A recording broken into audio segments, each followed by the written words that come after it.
Pemirsa, kita akan memasuki kabar nang Panambayan. DPRD Banjarmasin menggelar rapat paripurna internal untuk mengambil kesepakatan mengusulkan 5 buah peraturan daerah untuk direvisi besukan Jumat 5 Maret 2021. Bila 5 perda revisi perda inisiatif Dewan ini sudah masuk dalam program legislasi daerah tahun 2021, akan sesegeranya diajukan ke pemerintah kota untuk pembahasan selanjutnya. DPRD Banjarmasin menggelar rapat paripurna internal untuk mengambil kesepakatan mengusulkan 5 buah peraturan daerah untuk direvisi besukan Jumat 5 Maret 2021.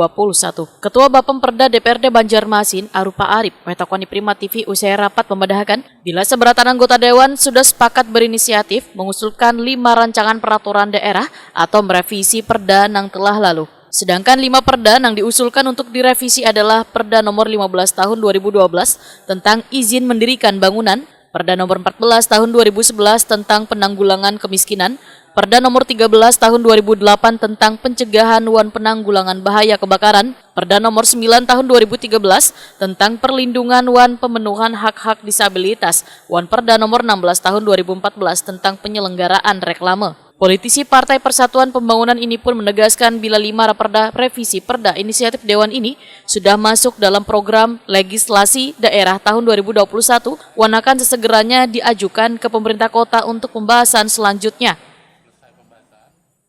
Usulan inisiatif DPRD Kota Banjarmasin yang 5 buah raperda yang diparipurnakan, kemudian pada intinya semua fraksi di DPRD Kota Banjarmasin setuju untuk mengajukan 5 inisiatif DPRD Kota Banjarmasin ke tahap 1.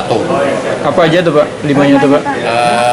Tadi terkait dengan izin mendirikan bangunan, kemudian disabilitas, dan juga penanggulangan bahaya kebakaran, dan satunya tadi terkait dengan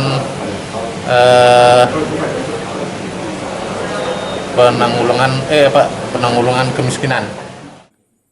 Menurut Arupa Arif, Proklekda tahun 2021 ini sudah disepakati sebanyak 23 raperda terdiri dari 11 raperda inisiatif Dewan tersebut, 6 diantaranya sudah masuk pada Proklekda 2020. Namun belum dilakukan pembahasan lantaran adanya musibah pandemi virus corona.